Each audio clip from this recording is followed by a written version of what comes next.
Today we're going to be replacing, let's get a picture of it here,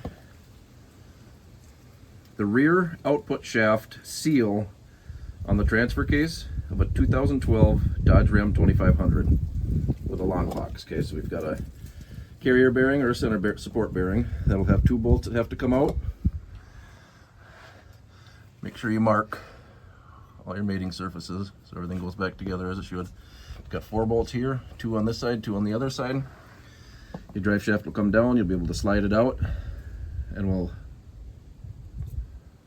pull that seal out and replace it. Okay, we made it to the transfer case rear output shaft seal, and now we're going to knock that out. It has a lip here. We're going to pry on. This whole seal will come right out. Okay, we got the seal out. Came out in 2 pieces. Sometimes that's how it is. We're going to clean this up and get the new seal installed. Okay, the new seal went in really easy. Just tap it around till it's seated in. Most of these will come with a little weep hole.